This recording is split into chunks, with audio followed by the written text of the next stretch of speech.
What's up, guys? Welcome to today's video. This is going to be the official house tour. I'm excited to show you guys. I would show you guys the exterior, but I don't want to give away my entire house and where I live. So unfortunately, I'm just going to tell you, I have really nice turf in the front, travertine tile steps, if you guys can imagine that. I did spend like $4,500 on the landscaping. So come on in. It'll be a full interior tour. I'm not only going to talk about kind of why I did certain things, but I also want to break down the cost because a lot of you guys are questioning that. This was a $95,000 project in terms of renovations, and then I spent another like 15 to 20-ish on furnishing. So all in, I'm about $110,000 to $115,000 on the renovations. Hopefully I have some overlays of what it used to look like in this property, but if you guys do remember, you guys can always watch back at the first tour I did. This took me exactly 2 months, from June 12th to August 12th. And this room was entirely painted blue. We actually had a wall right here, and then this was the only walkway into the actual room itself. And I immediately knew that I wanted to open this up and make more of a flowy kitchen, and then build out this fireplace right here.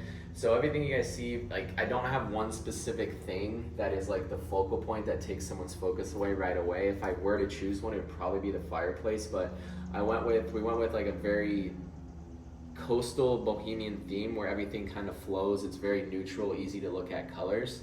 I didn't do a lot of blacks. I'm not a huge fan of that, so I'm glad we pulled away from that on my specific property. Floating shelves.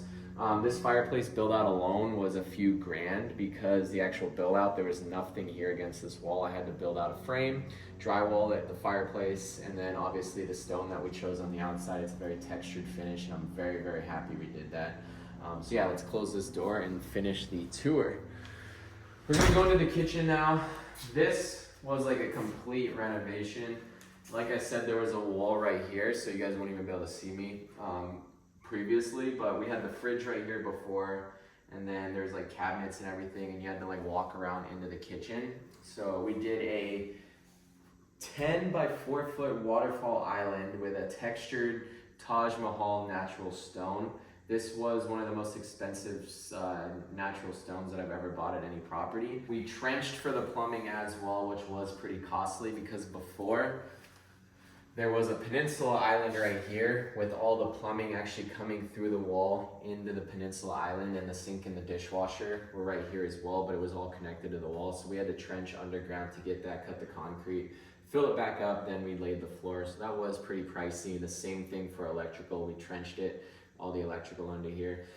Spent a couple $1,000s in electrical. Before I forget, I want to talk about that. We added, I think, 17 can lights. So if you guys look at the ceiling, we added quite a bit of lights, and that's a cool thing. Like me flipping houses, there's every single house I do a flip on, there's like stuff that I catch. I'm like, oh, I wish my house had this, I wish my house had that. And one of the things was I wanted a ton of electrical, a ton of lighting, and I don't think we cut ourselves short on that. We have a bunch of can lights in the living room. You guys will see 2 pennant lights as well that we added in. So all this was added in afterwards.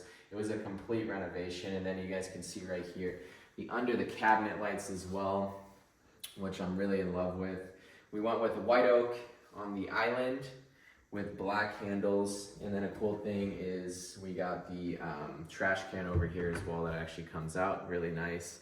Pantry over here with all my food.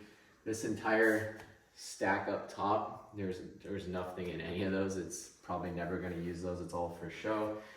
A lot of the furniture we did get at Crate and Barrel, the outlet store, so it was like a lot of it was like half off, 40 to 60% off, so we did save a little bit of money, but still Crate and Barrel is expensive nonetheless.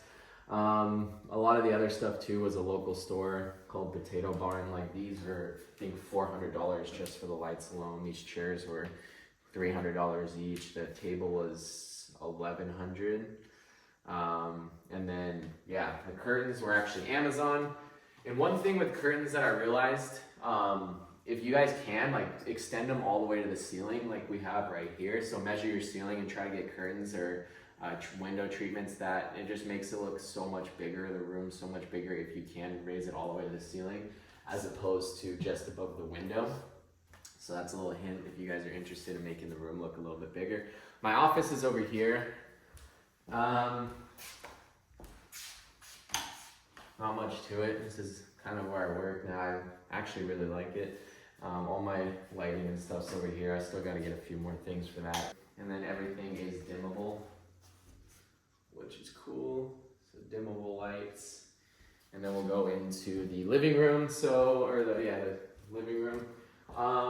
We adjusted pretty much everything here. I had to move the fan over a little bit. There was like a half wall right here where the TV, like this was pretty much a wall about 6-7 feet tall. So the TV was right here. There's a bunch of electrical we had to move, and then I shifted everything to over here, obviously. And a cool thing about this TV, I'm not gonna do it right now, but you can swivel it. So if I'm in the kitchen, I can just move it over a little bit and you can pretty much see it perfectly when you are cooking.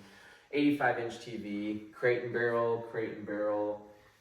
This couch was like $2,200, I think, or $2,700 online. All this artwork was $20 for these 4 things right here. I basically stole those. Over here, 2 storage closets. We do have a guest bedroom. So I've had 1 guest so far, but it's a very comfy bed. And then another bedroom, actually the bathroom. This is a completely different theme. This marble, actually, we'll talk about it real quick. Another very expensive slab, and it's very easy to stain, so we were suggested to not do it in the kitchen, which I'm really glad we went with that. The lights are pretty basic. This was like a budget bathroom. Like, I spent so much money everywhere else, I was like, I need to just do it as I were to flip a house. So those are the same lights and everything I use at the flips. Empty room right now. Probably will stay an empty room. And then the primary bedroom over here. So we're gonna get artwork and everything. I wish the room was a little bit bigger, but there's a lot of things that I absolutely love about this bedroom compared to the old one that I used to live at. One of them is the actual bathroom itself. The ensuite's like a really good size. It actually has 2 sinks and the shower is ginormous. I also like this. You can just walk straight out. You have your own exit to the backyard. And then here is the primary bathroom, and then my closet over here as well. So this was tub, window, shower, and we just made a giant dual shower head, which is freaking incredible. Like, I love that. You just have so much room in there if you don't want to, if you want to dry off or something, or there's just a lot of room, which is really cool. And then let's go to the backyard, I guess. I mean, I probably will change these out as well to more of the antique brass, and then we'll finish the tour out here.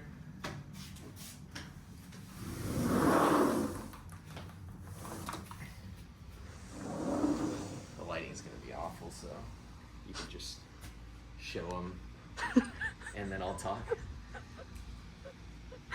So I didn't do anything out here except for the string lights, really. The hot tub.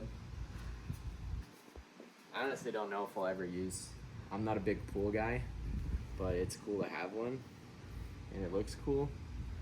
And the hot tub maybe we'll use in the winter time, which would be pretty cool. And then the side yard actually is basically just rock right now, but it would be pretty cool. Let me know what you guys think on usable space, because I think it does have some potential to maybe do something over here, because it is a pretty big side yard. So it would be cool to maybe do some turf or something over here, utilize it. Not quite sure what I want to do. Maybe we'll add some furniture out here, but that's it. So that is the official house tour. I appreciate you guys watching through the entire video. I always appreciate the support. A little bit more on the actual property itself. It's just shy of 2,000 square feet, 7,000 square foot lot. I bought this house for $460,000. I got $15,000 in closing credits to help me pay down my rate and my closing costs. So essentially it was like a $445,000 purchase price. I also got my commission as a real estate agent representing myself for an additional $12,000. And I believe this house now probably sits at about $575,000 to potentially $600,000. But I never really planned on trying to resell this for like a huge profit or anything like that, like the flips. This is a house that I wanted to live in for a few years and will live in for a few years, and who knows if I plan on selling it.